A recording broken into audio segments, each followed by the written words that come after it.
Brendan has returned to Melbourne to meet another child of a priest, Linda Kelly Lawless.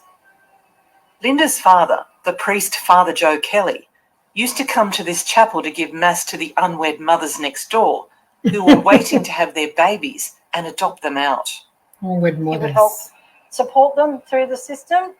And while he was doing this, though, my father was actually having an affair with my mother. He was moved from here. I believe he was sent to Healesville because of the affair with my mother. Yeah, again, it's all this pattern, isn't it? Church pattern. Something goes wrong, the priest is moved on, and the women are left holding the baby literally. Literally. Linda's mother did not go ahead with her adoption. My paperwork was never finished, and I just seemed to vanish from this hospital. All my paperwork has baby for adoption, false names. I can't find any baptism records. Linda Kelly Lawless is seeking official recognition from the Catholic Church Oh my that gosh, she she is looks the like daughter him. of Father Joseph Kelly. Linda's mother never told her who her father was, but a friend of her mother's did. Over the last 5 years, Linda has presented Archbishop Comensoli with a statement from this friend, a report from a genealogist, and witness statements from her aunts. I have presented the Archbishop with an affidavit from my aunt, another affidavit from another aunt, another affidavit from another aunt, a stat declaration from a friend of my mother's, and I also sent in a DNA report that was done by for MyHeritage and Ancestry, and the findings were that there was only one person who could be my father, and that was Father Joseph Kelly. I had legal DNA testing with Parabon in America, and a cousin from my grandfather's side and a cousin from my grandmother's side stepped forward. We did legal DNA testing, and the results came back that I was 99% related to both of them and my father. He's an only child. And I presented that to the Archbishop of Melbourne. Archbishop wouldn't go there, so he's hiding his own Parabon children. DNA testing is used by the FBI in the US and by Queensland Police in criminal and missing persons cases. But Archbishop Comensoli wrote back to Linda saying, whilst he believed her, formal recognition would need to come from the state, not the church, and that exhumation may be the only way to achieve this. Although I do not have the authority to request an exhumation of Father Joseph Kelly, if it is to be sought, it would need to come from you. Still calling I him would be father. prepared to support Father, such how about child application from molester? yourself. Father, my foot. I have to exhume him to prove to him that he is my father. Scientific DNA evidence apparently isn't enough. Have you asked for legal compensation? No, I haven't. I've asked for a letter of recognition that they acknowledge that he is my father. I asked for some support to sort out my birth certificate, which they have helped me with. I asked for an apology for my mother.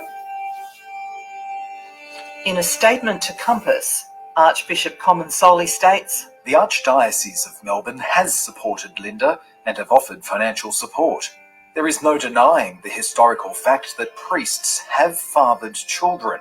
The Church now steps forward in finding ways to acknowledge children who have priests as their father. I cannot state categorically that Father Kelly is her biological father. There is simply not the level of information to do so at this point in time. Regardless of the above, I have shared with Linda in writing that I believe that Father Kelly is her biological father. There you go.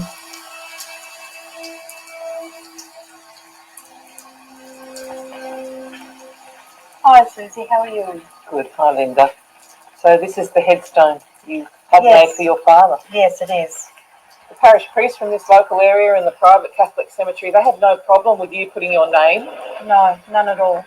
Why is it important for you for Archbishop Comensoli to apologise and to recognise you're the daughter of Father Joseph William Kelly? It's the right thing to do. It's acknowledging that I existed and I'm not hidden anymore, and I don't think it's too much to ask. The Peak Adoption Advocacy Group in Victoria says it's time for a public and independent inquiry. It's clearly the case that he's the father. So there should be some power to force the church to accept that responsibility. It would be beneficial for the victims and survivors of these practices if there were a formal inquiry into what happened and how many children are actually children of priests, and to provide them with some sort of justice. Thanks to DNA and the tenacity of people like Brendan and Linda Kelly-Lawless, the hidden children of priests are finally being heard. But Brendan wants a full federal inquiry to bring justice and compensation to these children and their silenced mothers. The church has made the children of priests. They have an obligation. They're the wealthiest institution on planet Earth. They can afford it. They need to fund support to children of priests.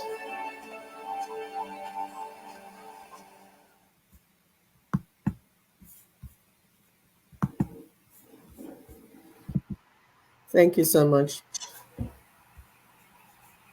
Is that the end of it? Yes. So we're talking about justice for the hidden children of Catholic priests. Because from justice, then you begin to have healing for the people, for the victims. It is the right thing to do. From this video, you can hear the mention, he said that it's up to 56%.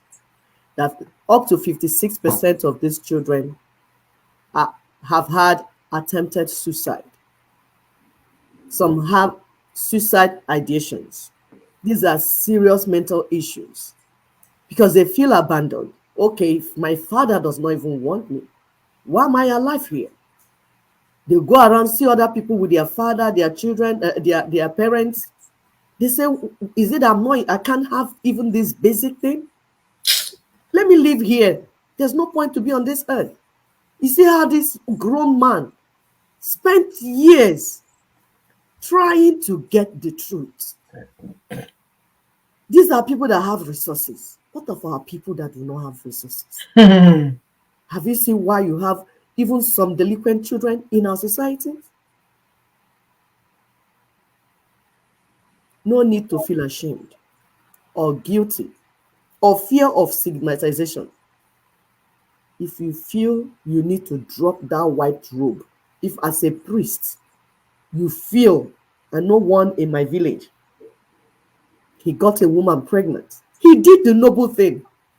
He dropped the white robe, married the woman properly, and raised children.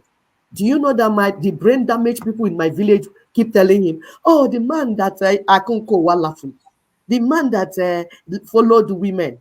Are you kidding me? Because people are brainwashed. That's why we're doing this, so that we bring sensitization and enlighten our people. That is better. A priest drops his white robe if that will be a hindrance to him being a proper father and a proper husband to a woman that he loves. It is the right thing to do. It does not stop him from still serving God.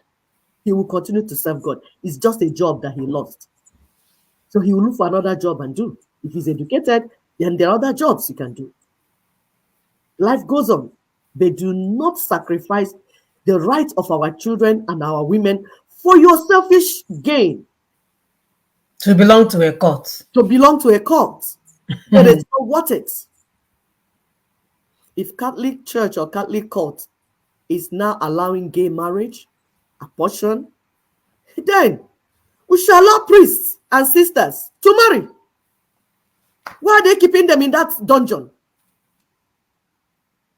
They need to begin to recognize their biological children, and we need to recognize the biological children of priests. They should also allow divorce, allow polygamy. All rights now, right now. These people have rights. So make room for them too. You cannot make room for gay people and not make room for people that are suffering from other things that are suffering from. Let's be open and willing to bring in everyone into the brotherhood. It's the right thing to do. You can't do for others and not do for others. No, you do for everyone. That's fairness. We have a case of Irish Catholic bishops that have guidelines. They already have these people don't behave like us. Once they have a problem, they sit down and say, okay, how do we solve it? And we used to be like that before, until we became colonized and our brain became upside down, our legs went up. Irish Catholic bishops, they have guidelines of what to do when a priest fathers a child. The man said it is reasonable. You heard him in the video. He said it's reasonable to do. It's reasonable for adults to take responsibility of their mess. It is basic common sense. You put the welfare of the child first and treat each case individually. Even Vatican itself has a guideline on this also. He said that they didn't make it public. They only make it public to people that need it. So if you need it, you go. If you don't need it, you see now. You can be a good priest and a good biological father of a child. If you father a child, do the noble thing. Do not abandon the child, abandon the mother. No, and do not abort the child either. It is time to begin to be transparent so that we can worship God in spirit and in truth. All these lies and deception is making people turn away from God because they think it's God that is doing it. Meanwhile, it's man-made manipulation and control, not coming from God at all. Rather than spend millions of dollars trying to cover sexual abuse scandals, why not begin to implement common sense policies? We must begin to take responsibility of the mess we create as adults, not running away from them. For fairness and equity, mindsets need to begin to change. These children deserve the right to be heard. They deserve freedom to speak openly and not to become a symbol of their father's failure. No stigma should be attached to a child that came into the world. A priest fathered you, he should drop his white garment to cloth and go and marry the wife. Since he loves the woman so much, he should move on. It means that the priesthood is not for him. Whatever standard they gave, he should leave it and move on. If the system is not welcoming them yet, you as an individual need to do the right thing. This stigma needs to go. We're telling to our people, use internet and DNA to look for your father, your real father, your biological father. That's your godfather that you call father may just be your biological father. Because adults have become what I don't understand. I don't understand this level of irresponsibility. You fathered a child, you have conscience to wear white and disappear and allow that child to move on without a father. And then sometimes in some cases, without a father, without a mother, you take the child to motherless home and another person will adopt the child. Do you even have conscience at all? There are many resources available now, my people. Please do researches, write papers, tell us your story. Let someone learn from your story. Do not suffer alone. They even have this website they call Coping Children of Priest International. Google it, find out, and get help. Don't suffer alone. Go to your local court, like my sister said, and get some 5 cases and all that. Maybe they will give you some money that will help you, especially women that they abandoned you with all these children. They might give you some more money that you can use to raise them. Or they might call them to come and do their responsibility. The Catholic Church needs to begin to treat these children and their mothers as individuals and human beings with rights and dignity. We need to help them because it did not happen to you. Don't think that victims do not deserve justice because it didn't happen to you. Don't fight protecting the leaders of the cult. Meanwhile, the victims are out there. What type of church are we practicing there? That means it's cult. We need to change the way we do church so we can have a better result and a better outcome. We are calling on fathers and husbands. Yes, those with authority at home. to arise and protect our women and children. You cannot continue to be naive. Some of these so-called priests come into your home, sleep with your wife, sleep with your daughters, and even with your sons sometimes. And you are there following father, carrying chaplet up and down. How far? Please, let's be more sensible so that the world will be a better place for our people. We need to wake up. I'll stop here. Thank you. Yep. We need to wake up. And it's not just the Catholic Church, it's all of you guys that are abusing our children. Yes. Some of you are not out in the open. We know what you're doing. Yes. Those that open church every time. Oh, my children, my daughter, my son. Meanwhile, you're sleeping with your daughters and you're sleeping with your sons. Exactly. All of you guys. Yes. That are there abusing, increasing the mental health crisis that we have, causing people not to understand simple English, simple breakdown that Constitution is problem. Our PhD holders are trying to go and amend the problem that we have because they are all messed up somehow or the other.